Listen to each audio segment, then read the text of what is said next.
Paul stood under the dim glow of string lights, the cool evening breeze rustling the leaves of the garden where he had orchestrated the perfect proposal. Helen, his girlfriend of 5 years, stood before him, her eyes sparkling with excitement and curiosity. Paul took her hand and dropped to one knee, the small velvet box trembling in his grip. "Helen, you've been my anchor, my laughter on the hardest days, and my reason to dream. For 5 years, you've shown me what it means to love selflessly, to build a life together, and to see beauty even in the mundane. I remember the first time I saw you, the way your laugh lit up the room and made the world feel lighter. In you, I found not just a partner but a home. Today, I promise to stand by you, to cherish you, and to make every moment count for the rest of our lives. Will you marry me?" Tears streamed down Helen's cheeks as she knelt beside him and whispered, "Yes." 1,000 times, yes. They embraced, their laughter mingling with the music softly playing in the background. It was a moment of pure bliss, untouched by the storms of the past or the future. Not every love story will lead to happiness ever after, but it seemed their future was set, until the past came knocking. One ordinary day at the mall, Paul unexpectedly bumped into Sandra, his teenage love, who had vanished from his life 15 years ago. "Paul?" she said, her voice trembling. He turned, stunned. Words failed them as they stared at each other, the weight of lost years pressing down. Their conversation started awkwardly but soon flowed like old times. Their reunion was charged with unspoken emotions and memories that refused to fade. Sandra's lingering hug and heartfelt confession stirred something deep within Paul, a mixture of nostalgia and unresolved feelings. 15 years earlier, Paul and Sandra were inseparable teenagers in Lagos. They were neighbors in a bustling estate, their lives intertwined through shared games, secrets, and stolen moments of youthful romance. It was the early 2000s, a time when life felt simpler and the world moved at a slower pace.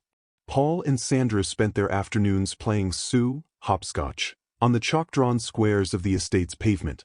On Sundays, they'd sneak away to the neighborhood video rental store, arguing over which Nollywood movie to borrow and sharing a single plate of suya under the twilight sky.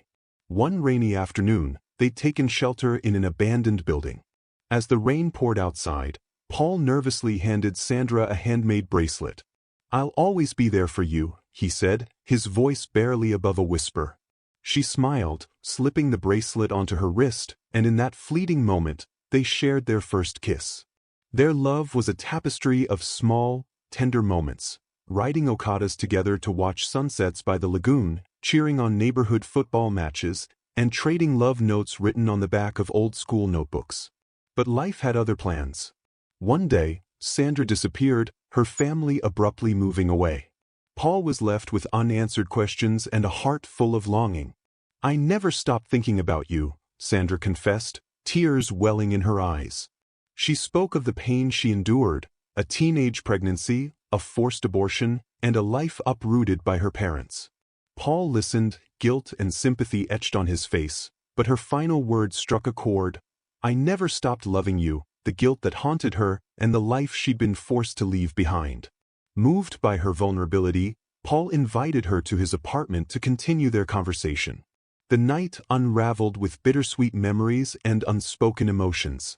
While sitting in Paul's living room, after reminiscing on the past, he looks at Sandra and he can't help himself. He wants to take back the hands of time. Sandra says to him, "I had always dreamt of a day I would reconnect with you again, just like in the movies." One hug turned into a kiss, igniting a flame neither could extinguish. Paul is betraying Helen, but then Paul is a man. 15 years later, Paul's life had taken a different turn. He was engaged to Helen, a kind and ambitious woman who had been his rock. But fate intervened when he crossed paths with Sandra at the mall.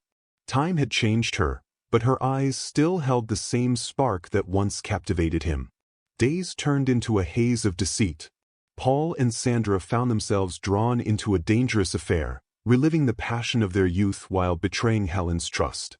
Helen, meanwhile, was blissfully immersed in planning their wedding, unaware of the storm brewing behind closed doors. Paul wrestled with guilt, torn between his obligations to Helen and the magnetic pull of his history with Sandra. He tried to end things, but Sandra's plea was devastatingly simple. You were my first love, Paul. You're the only one who ever truly knew me. One evening, Helen returned home earlier than expected, a bouquet of flowers in hand and excitement in her step. She pushed open the door, only to find Paul and Sandra locked in an embrace on the couch. The flowers fell from her hands, scattering across the floor. "Paul," she whispered, her voice breaking. "How could you?" Paul froze, his face a canvas of panic and shame. "Helen, it's not what you think," he stammered. But Sandra, unapologetic, stood her ground. "I'm the love of his life," she declared. Helen's heartbreak turned into rage. Spotting a knife on the table, she lunged for it, her emotions spiraling out of control. Paul moved to stop her, the room descending into chaos. Paul was a man trapped between the promises of his present and the ghosts of his past. In his struggle to reconcile the two, he risked losing everything. Sometimes, the ghosts of yesterday are too strong to let go, and in holding on, we destroy the future.